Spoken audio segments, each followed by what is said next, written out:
Hello and welcome, I'm Joshua Barnes and you're watching NewsX World. Let's first take a look at our top stories. Russia's defense ministry says that further territory has been captured in Ukraine's Donetsk region.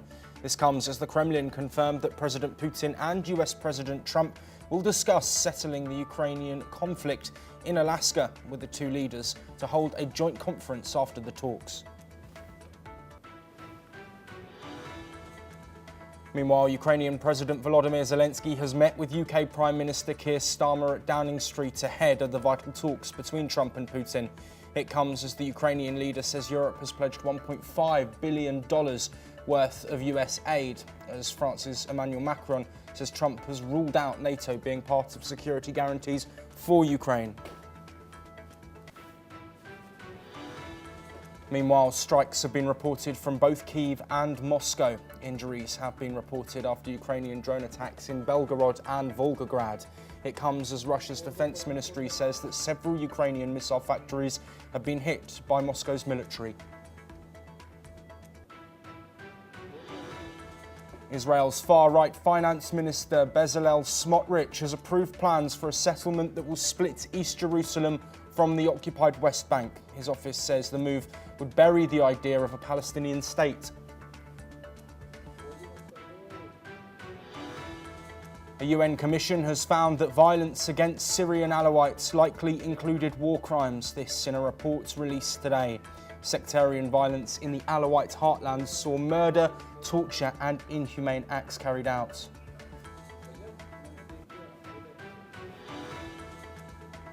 Wildfires in several European nations are continuing to rage on, with 3 lives claimed so far in the blazes. Mass evacuations have been ordered, with 440,000 hectares scorched so far this year, double the average at this time.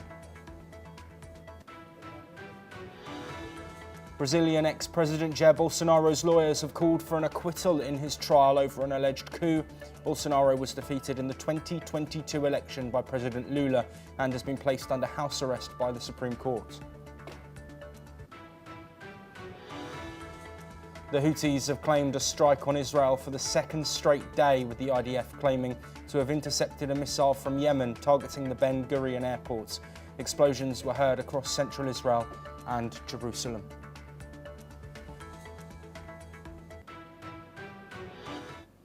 Well, we start with the Russia-Ukraine conflict, and Ukrainian President Volodymyr Zelensky has departed 10 Downing Street after meeting British Prime Minister Keir Starmer. With just one day to go until the US-Russia summit on ending the war in Ukraine, its President Volodymyr Zelensky visited London to reportedly shore up European support for efforts to prevent any agreement that would affect the Ukrainian land. According to reports, Zelensky and his allies are keen to avoid any deal between US President Donald Trump and Russian President Vladimir Putin that leaves Ukraine more vulnerable to Russian attacks. This comes after Zelensky held virtual talks with European leaders and Trump to reportedly try to set red lines for the talks between Trump and Putin in Alaska. Well, joining us, as always, it's a pleasure to welcome Ross Feingold, a political analyst who's joining us live from Taipei, Taiwan. Ross, thank you for your time. Let's look at this meeting between Zelensky and Keir Starmer, of course significant after that virtual meeting that took place yesterday with European leaders. Do you think this will actually have any influence on the talks between Trump and Putin in Alaska?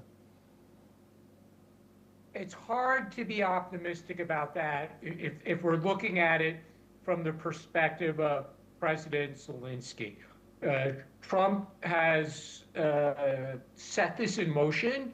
He did it, the meeting, he set this meeting with Putin in motion without the input of President Zelensky, without the participation of President Zelensky. And President Zelensky, along with the other European leaders, have been scrambling ever since to have some say, to have some input. And that did culminate in the call with President Trump. But they are not the drivers of the meeting between President Trump and President Putin. The driver of that is obviously President Trump. Look, we all know where this is going, and that's pretty simple. any ceasefire proposal is going to include that Russia can continue to occupy some of Ukrainian territory. Yeah. And ultimately, Zelensky's going to have to decide whether or not he will accept that. Now, the people who are caught in the middle of that process are the European leaders, because they've been generally, up to now, over the past 3.5 years since Russia invaded Ukraine, the European leaders have been very united in their support for Ukraine. They've provided cash, they've provided weapons, they've committed to continue to provide weapons, more recently by buying them from the United States and giving them to Ukraine. But again, on the assumption that Trump and Putin are going to propose some kind of arrangement for a ceasefire where Ukraine has to accept the reality that Russian military forces are going to occupy part of Ukrainian territory, it's going to be really interesting to see how the European countries react to that.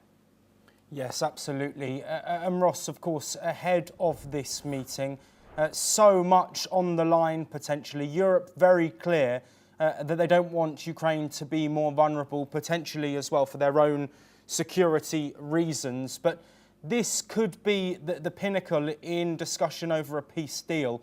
How significant is it, do you think, that Donald Trump doesn't necessarily give in to what Vladimir Putin is saying and stands firm with the European allies of Ukraine?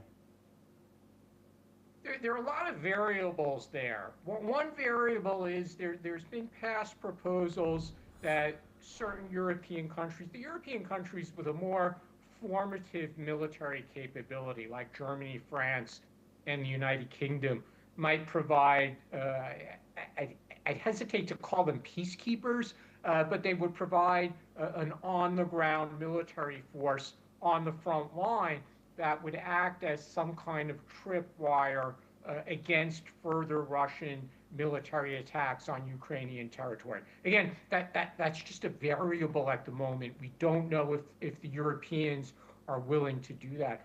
Other variables are whether or not Ukraine could join NATO or join the European Union. We know Russia and President Putin is firmly against that. And frankly, President Trump has indicated he doesn't support Ukraine joining NATO and coming under that umbrella of a security guarantee. So again, we're back to a number of variables. We're back to the issue of how unified will the European countries remain if they are presented with a set of parameters that would be a ceasefire, and if those parameters are supported by President Trump, it really will put those European leaders in a very difficult position. Well, yes, Ross, you will be staying with us because we're going to stay on this topic. And another development has come from Europe as French President Emmanuel Macron says that US President Donald Trump has told European leaders that Washington and all willing allies should be part of security guarantees for Ukraine once peace is reached. Macron says Trump made the remarks during a video call with European leaders and Ukrainian President Volodymyr Zelensky just 2 days before his planned meeting with Russian President Vladimir Putin in Alaska. According to Macron, Trump was clear that NATO would not be part of any such guarantees, a key demand for Moscow, but insisted the United States and other willing partners should play a role. Macron called Washington's willingness to commit to guarantees a positive step, even as Kyiv continues to push for NATO membership as its best long-term security shield. Well, Ross, thank you for staying with us. Some big, of course, developments there from Emmanuel Macron. Is this a concession from Donald Trump acknowledging that he doesn't want NATO to be a part of any future safeguarding for Ukraine? The United States position, even going back to President Biden's administration, has been very clear about avoiding NATO involvement. And although certain European countries have supported Ukraine's accession to NATO, the Biden administration was kind of unclear when and if that might happen, or if the Biden administration even supported that. But now the president is Trump, and President Trump is very clear he doesn't support NATO accession for Ukraine. So I'm confused, frankly, by the use of the word guarantees. Frankly, I'd be very surprised if President Trump has committed to any kind of U.S. guarantee for Ukraine's security. What is more likely, as we were talking about in the earlier segment, is the possibility that the more militarily powerful European countries like Germany, France, and the United Kingdom might put troops on the ground as a buffer between Russian and Ukrainian military forces. But again, this will play out in the coming hours and days, especially after the meeting between Putin and Trump. But the word guarantee and any kind of security guarantee from the United States, frankly, I'm not sure what Macron is talking about. And we have to wait and see what President Trump says in this regard. But I'd be very surprised if President Trump says the United States is willing to participate in a security guarantee for Ukraine. Yes, absolutely, Ross. And very briefly, before we move on, can I just get your thoughts on how you think this meeting will go tomorrow between Trump and Putin? Do you think that this will be the catalyst for a real ceasefire deal, or is it going to be similar case scenarios to what we've seen so far? Again, the parameters of a potential ceasefire are generally known, and that includes that Ukraine would have to accept that part of its sovereign territory is going to be occupied by Russia. It doesn't mean Ukraine has to accept that from an international law or legal perspective. But the reality is that Russia does occupy part of Ukrainian territory. Ukraine really doesn't have much hope of dislodging the Russian military from those territories at the moment. And there is going to be pressure from the United States and potentially from European leaders that President Zelensky has to accept that reality. So I would say we should be optimistic about a ceasefire, but it's not necessarily something we should be optimistic about being in Ukrainians' long-term interests. Ross Feingold, as always, such a pleasure to have you on the programme. Thank you ever so much for your insights on those diplomatic topics. We will, of course, have all eyes on that meeting between Trump and Putin that takes place tomorrow in Alaska. But let's move on to a related development on the battlefield. And Russia's defence ministry says its forces have captured Iskra and Shebenivk in a Ukrainian region called Donetsk. The operation, led by the Center Group of Forces, also targeted Suvorovo and Nikhorovka villages. Moscow claims its air, missile and artillery strikes hit 136 Ukrainian positions, including sites used by foreign mercenaries. Russia says its air defences shot down 4 HIMARS rockets, 9 guided bombs and 240 drones over the past day. Well, joining us to discuss these developments, Martin Saar-Areyas, a foreign affairs expert, joining us live from Germany. Martin, of course, Russian reports further gains on the battlefield within Ukraine. These are only coming from Russia, but of course this is something that we hear quite regularly. How do these further gains impact that talk between Trump and Putin? I think this shows that Russia wants to show the world, or wants to try to show the world, that they are not losing the war against Ukraine after Ukraine has fired a lot of drones into Russian territory and successfully done a lot of damage to their infrastructure. However, Russia right now is trying to implement influence in the Donetsk region by surrounding these 2 important cities in this region and to show military superiority. This shows that the conflict is far away from ending.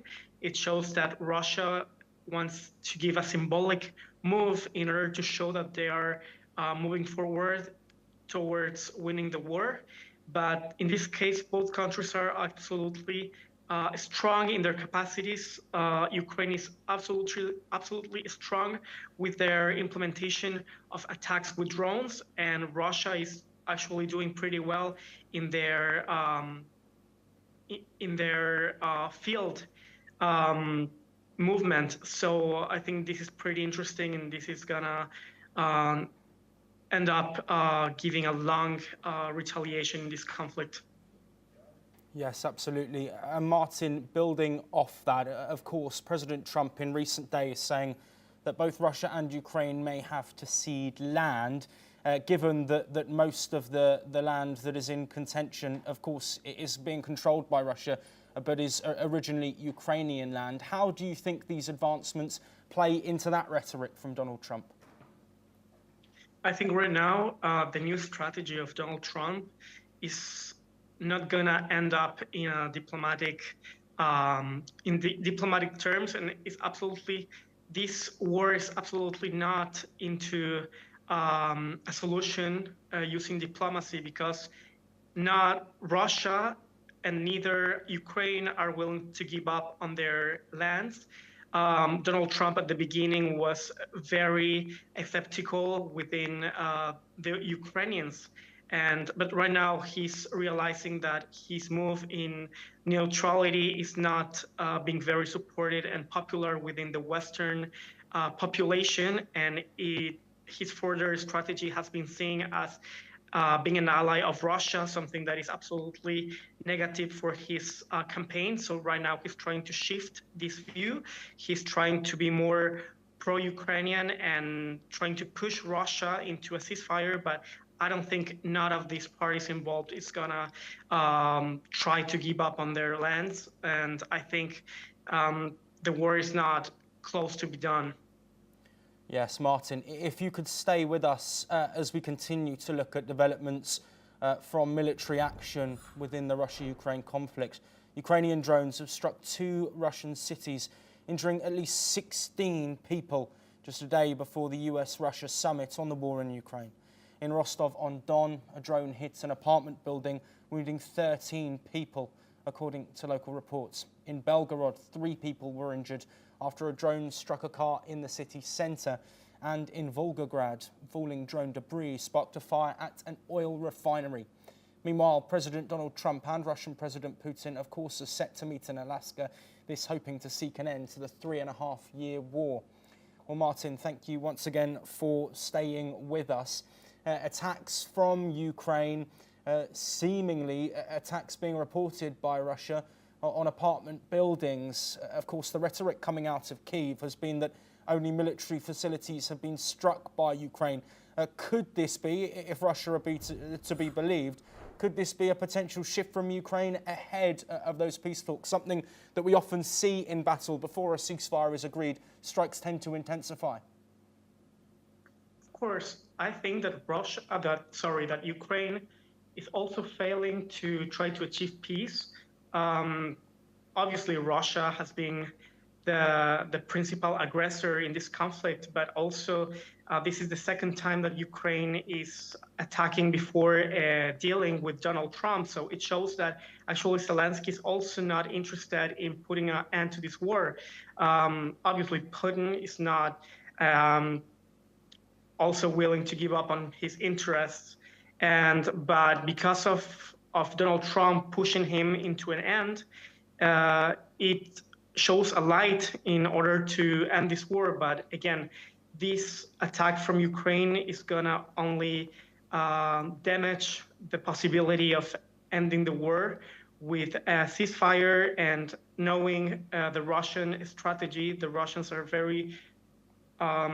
they're very sensitive in their pride. They're not gonna accept a ceasefire after this development, and I think they're gonna retaliate. This is unfortunate, and hopefully Donald Trump can push both sides to an end of this war, but in the meantime, right now, I don't see an end after these developments, which are going to cause a damage in the dialogue. Yes, Martin, let's look at Donald Trump's rhetoric. Of course, he has been strong on Vladimir Putin after strikes in recent weeks and months with hundreds and hundreds of drones targeting Kyiv, targeting the east of Ukraine, but also some strikes targeting the West. Do you think this will irk Donald Trump and potentially be a negative for Ukraine in talks that they're not present at? Of course. I mean, Donald Trump is, from the beginning, his strategy has been trying to be more neutral and not following everything that Ukraine's asked. Obviously, Ukraine has been attacked, and obviously, the biggest aggressor in this war has been Russia has been the biggest aggressor on this conflict, and that's absolutely clear for everyone. But also, we need to analyze that the Ukrainian president is also failing in achieving or in following the path that Donald Trump is asking for. In order to achieve peace, both sides need to lose something. This war is not going to end if one party wants to keep all of their interests and all of the territory that they are asking for. Both parties need to give up on something, and this is something that Zelensky is not willing to do. So he's failing to do so, and unfortunately, this just deteriorates the situation. Yes, and finally, Martin, there are reports from the Russian Defence Ministry that they've struck missile facilities of Ukraine. Do you think that these strikes from either side are just showing that the diplomatic efforts that are going on the surface really aren't having an impact on the war? And how do you think this rhetoric from Western leaders, from Russia, from the US and also from Zelensky could impact fighting on the ground? Well, I think right now the influence from leaders from the West is not really impacting the war. I mean, if the biggest leader of the world, of the most powerful country of the world, the US, is asking Ukraine and Russia for giving up on a lot of things and they're not willing to cooperate, I don't know what is going to help for that. I mean, I think Zelensky and Putin really need to figure out what are they gonna lose in this war, because if they're not willing to sacrifice something, this is not gonna end well. So I think right now diplomacy is failing. It's not gonna be a huge it's not going to put a lot of impact in the decisions, but it can lead to a new analysis of their strategy from each leader. So I do think that it has a small impact, but not as big as we are thinking of. Yes, absolutely. Martin, thank you ever so much for joining us and providing such great insights on the military aspects of the Russia-Ukraine conflict. So much still to discuss, and we will do so here on NewsX World. But let's move on now. And the United Nations says war crimes were likely committed by both Syria's interim government forces and fighters loyal to the country's former rulers during sectarian violence earlier this year. A UN report says around 1,400 people, mainly civilians from Alawite communities, were killed in the coastal region, with massacres reported in March. Investigators documented torture, killings and mistreatments of the dead based on over 200 interviews and visits to grave sites. The clashes involving Druze fighters, Sunni Bedouin tribes and government forces marked the worst violence since the fall of President Bashar al-Assad. Syria's new leader Ahmed al-Sharaa has condemned the violence and promised accountability, but the UN says the scale of the atrocities requires further action. Well, of course, an initial report, but some concerning information included in it. Joining us to dissect it further is Asuma Katoka, my colleague and correspondent here at NewsX World, joining us live from the newsroom. Asuma, thank you ever so much for speaking with us. What more can you tell us about this report in the wake of deadly sectarian violence in this region of Syria? Yes, Syria's current government, Ahmed al-Sharaa's new regime, has come again under scrutiny after this report was released by UN.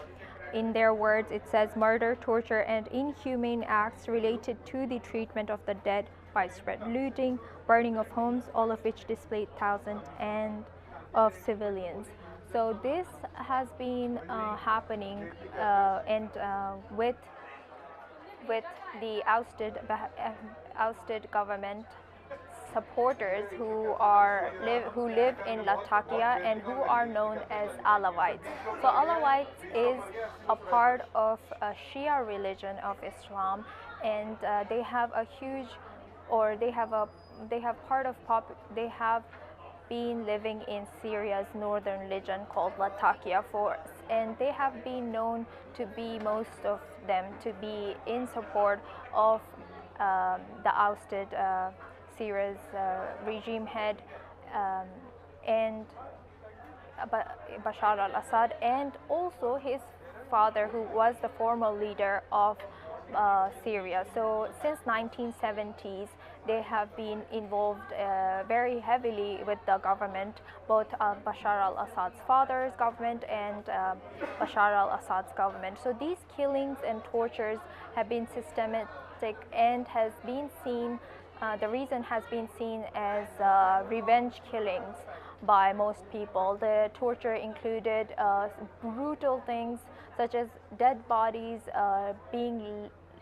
not being able or not being allowed to have normal funeral or burial according to Alawite religion's burial settings, and also some tortures included doing wrong things to the dead bodies. The dead bodies also have not been allowed to be sent back to their families. Instead, they have been buried in mass graves. Most of this happened after the ousting of Bashar al-Assad in March this year, and it continues.